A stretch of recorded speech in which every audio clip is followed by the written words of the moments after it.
because first year of law school can be very isolating, can be very challenging mentally, and hence it can also be very, there's a very beautiful line in that. Jeetu Bhaiya, who's the teacher, physics teacher, he says peer pressure doesn't necessarily have to be a bad thing. If your peers are teaching you a thing or two which is actually correct and which actually takes you to the correct path, it's actually good. Hello everyone, how are you all? I hope you all are having a great day. I hope you all are, having a great week also, because this video is going to go live mid-week. I hope life is not kicking your butt, and yeah, I hope the weekend comes soon. With all of these hopes, today let me just introduce you what I'm going to actually talk about today. Let me just talk about that. We are going to talk about 5 things that a law student should not do in their first year of law school. Now, whenever I come here, I usually draw from my life experiences to talk about things on this channel. However, I try to keep it as general and as open-ended as possible.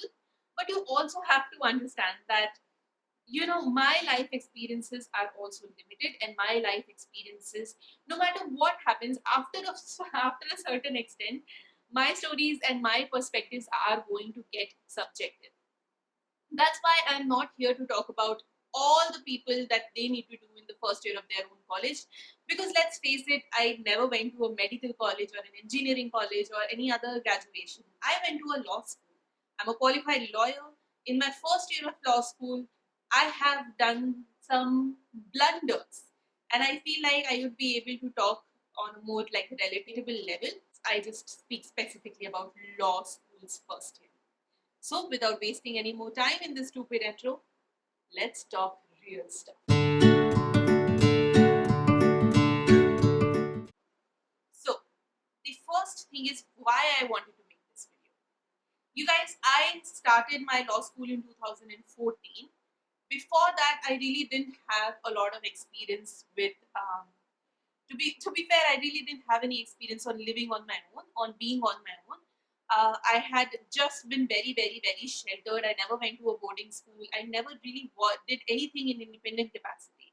I just had the marks to be in that college, and yeah, I just stayed in my house and studied in my room, and that's how I, went to school, and now I'm in the college life.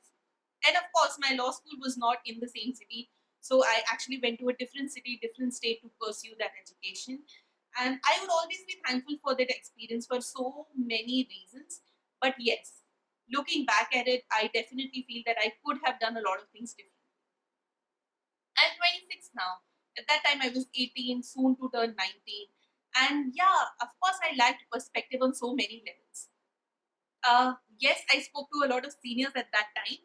But of course, I understand, till you don't go through the same things and you don't make your own decisions and you don't take your own steps, you'll probably not get a full idea. And I'm not saying that listening to this video will just make your first year like a smooth sail.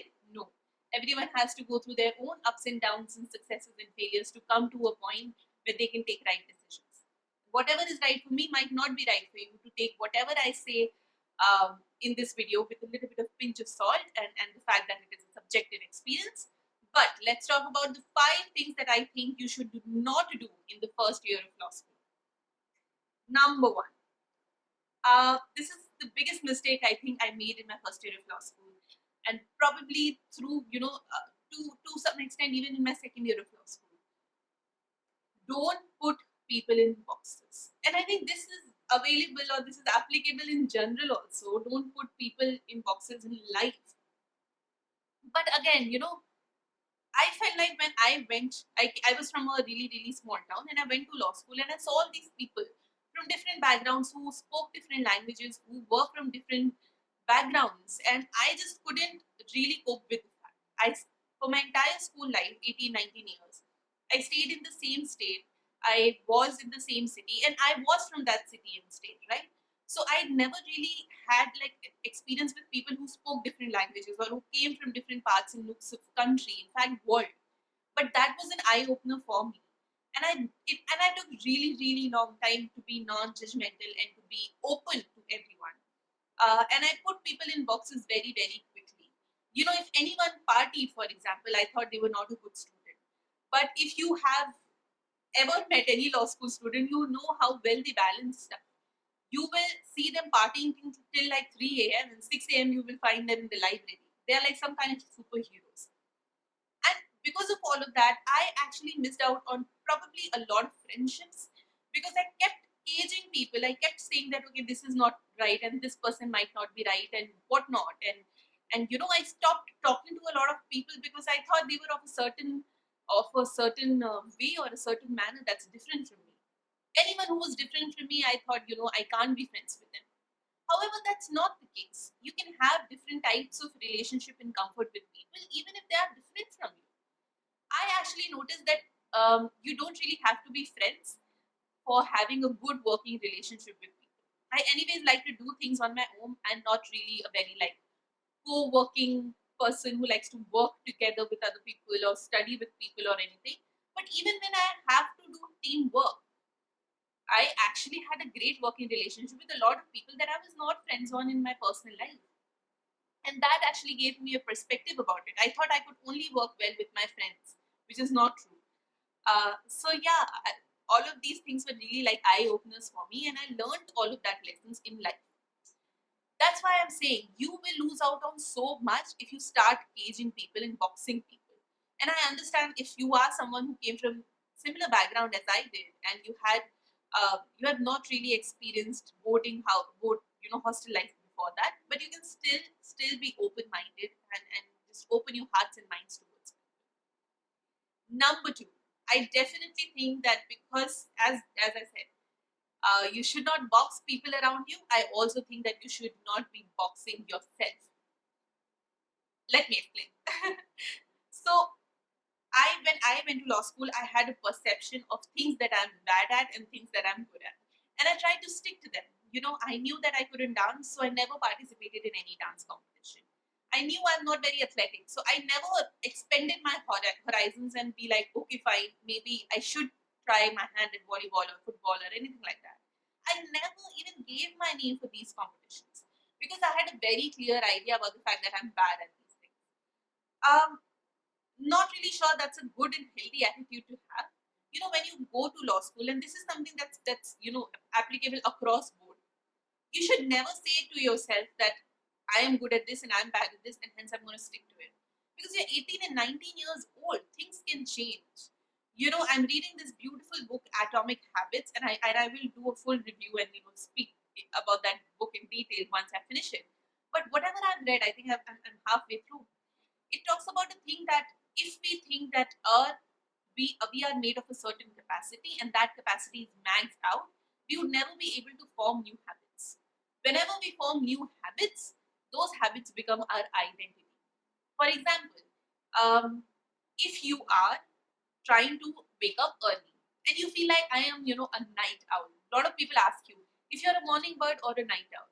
If you just start saying that I am a night owl or I am a morning bird or whatever, if you start identifying with that kind of nature, the habits will follow. Yes, the habits form the identity, but also sometimes if you just try sticking to an identity and try identifying yourself with that particular characteristic, habits will follow because you will, psychologically manipulate yourself to be that person. Similarly, if you are not a dancer, I'm not saying that you tell yourself that I'm a great dancer and go participate in some kind of dance competition and try to win the first prize. Just stop saying to yourself at first that you're a bad dancer and you can't do this. Just say that I'm not a professional dancer, but I like dancing and I enjoy dancing, and hence I can participate in dance competitions. Yes, you might not be a football player, but just don't say to yourself that I am not really athletic. That the first thing that I said when I was doing this on my second point, that I am not very athletic because till this point in my life, I identify with the sentence which is I am not athletic. If I stop identifying with it, maybe I have some luck in athletics and sports. You never know. 26 was not that late to try, and definitely 19 was not late to try. And this is a mistake that I made in my first year of law school, and even after so many years after that. So yeah, don't box yourself. And the same thing happens with academics and mooting and debating and legal writing. Sometimes in your first year, a lot of people get like success in one or two things, and they feel like this is what I'm going to do for the rest of my law school. if you get selected in moot internals or you get good marks, you feel like, okay, that's my identity, that's how what I'm here to do. No, you have your second year, your third year, your fourth year, your fifth year, and so many more chances in those 4 years to your disposal, so you should use them wisely and not box yourself. Number three, I think what you should not do is to have peer pressure get the best of you. Don't allow peer pressure to get the best of you, okay? I understand that you meet a lot of people and then you want to make too many friends too fast, and they all come from like different backgrounds and different perspectives. So they might tell you different things, and that's completely okay. But you need to decide beyond peer pressure as to what you actually want to do. Whether it's drinking, whether it's smoking, whether it's co-studying, whether it's staying awake till 3 o'clock. And I understand all of these suggestions present themselves in front of you, and then either by trial and error, or by thinking, or by speaking to other people in your life, you figure out that what people are good for you to stay with, and what practices are good for you to stick to. But again, don't just do anything because your peer suggested that. And in life also, but especially in first year of law school, because first year of law school can be very isolating, can be very challenging mentally, and hence it can also be very, very pressurizing. You don't really know who to trust, and you don't really know who to speak to. It's quite isolating, it's quite competitive, and everyone is losing their minds as to, you know to be fair, everyone, all of these national law schools, everyone is a topper, or the other of their own school, and then they come here in this sea of toppers and they get intimidated. And that's what happened with me as well. And you need to just sit down and figure out what's actually best for you.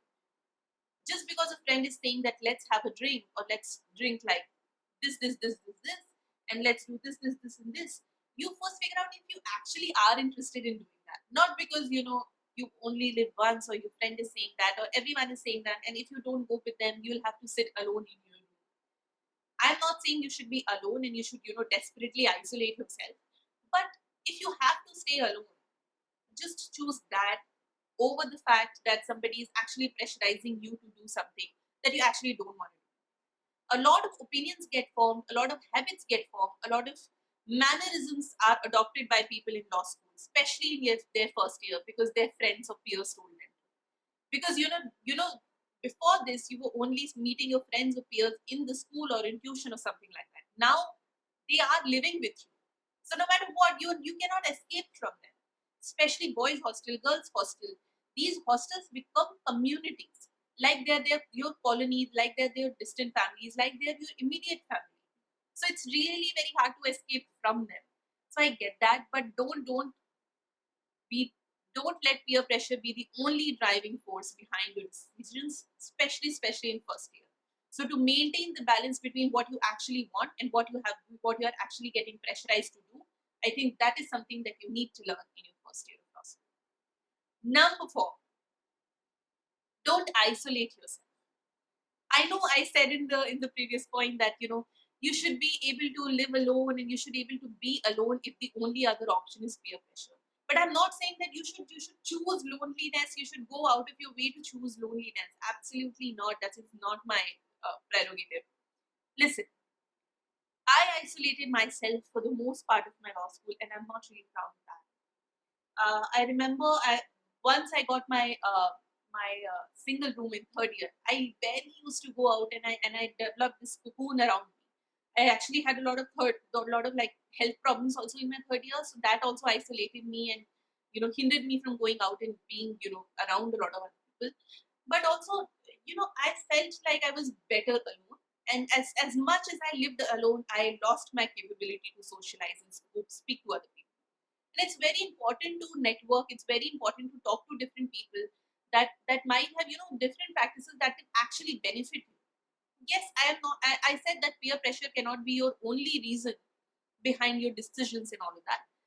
But if you've seen Coda Factory, there's a very beautiful line in that. Jeetu Bhaiya, who's the physics teacher, he says peer pressure doesn't necessarily have to be a bad thing. If your peers are teaching you a thing or two which is actually correct and which actually takes you to the correct path, it's actually good.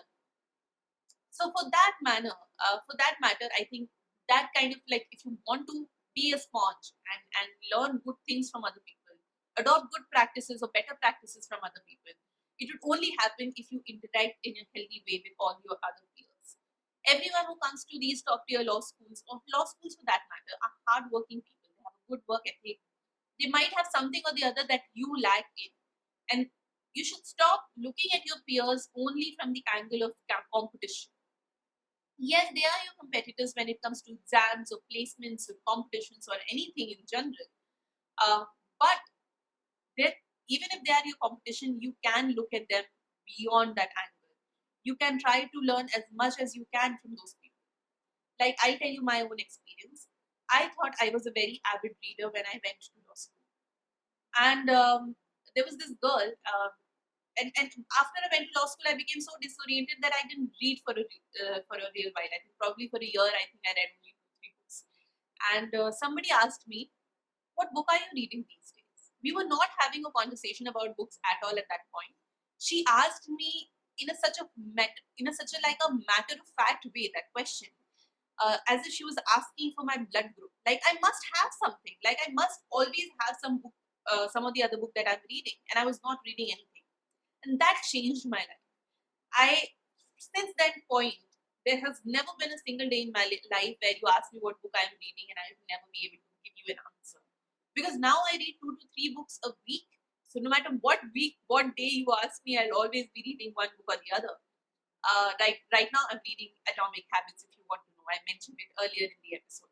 So yeah, these things. Somebody said that I type around 80 words per minute, and at that time I used to type like 30. I had a really horrible typing speed. I don't have 80 still, but I do type like 70, 75 words, which is pretty fast. Only because somebody said 80 words was possible.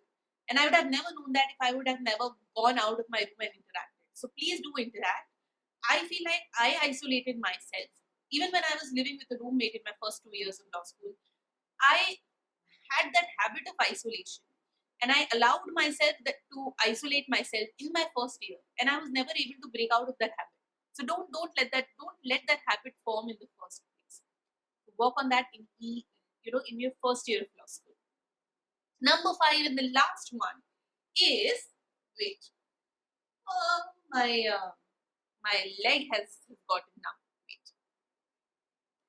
does this happen to you guys? Your leg gets numb and it sleeps in the middle of a very fruitful conversation. At least I consider this to be a fruitful conversation. Wait. Okay, now we can start. We can continue. Okay, so then the last thing is that don't make life-altering decisions in your first year of law school or anything. Like, don't say that I have come here to become a litigating lawyer, or I have come here to be a corp lawyer. No matter how smart you are, you don't know what the hell is a litigating lawyer or a corporate lawyer or a lawyer that works in-house or a lawyer that works in academia till you actually go and do that job. And when will you do that job? After 5 years of law school. Your 5 years of law school, all the classes you attend and all the people you meet and all the internships that you do are going to be a framework that you can use to make that choice. And even after you've made that choice after law school, you can go back. That is the beauty of being a lawyer. That is the beauty of doing an LLB.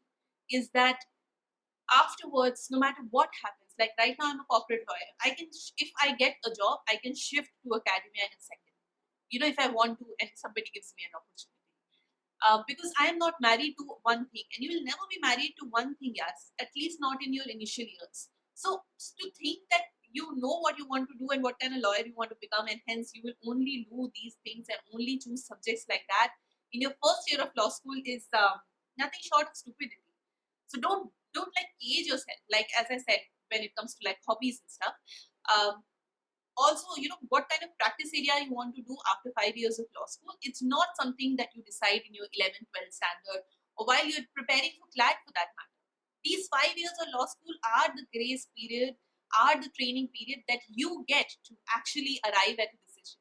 And even after arriving at a decision, till you do that job, you'll probably not know what this is all about. I have been in corporate life for 2 years and there's a huge huge lack of understanding still at my part to actually understand what corporate life is. I'm still a third year associate, so I'm still pretty new. So the fact that 7 years back I was able to make that decision, or I was even like remotely in a capacity to make any kind of decision, just seems stupid to me. And when I joined law school, I never wanted to go into corporate life because I thought, I don't want to worry about money. What is money? I don't really care about it. Corporate people, they just think about their gains. There is no exposure. They are not real lawyers. I had all of those notions in my mind. All of them are untrue, and all of them are something that I disagree with today. And of course, I didn't care about money at that time, dude. I've never made a single like penny in my life till that time, and that was true like 2 years back. So yeah. Don't think that you know what kind of lawyer you want to be. The fact that you want to be a lawyer, even that is enough. And even if after 5 years of law school, or in the middle of law school, you feel like that law is not for you, don't blame yourself for that decision. Because while preparing for CLAT, and while uh, thinking of going to NLU and preparing for that, there was no way for you to know what studying law and becoming a lawyer actually would entail. So please don't case yourself and don't blame yourself if you end up changing your mind and if you end up changing your ambition. I hope this video was anyways useful for you, and you like what I had to say. Yeah, this is my content. I sit here and talk and give you a lot of yarn. So if you like me and if you like my chipped nail polish, please, please, please like, share, and subscribe. And I will see you in my next video.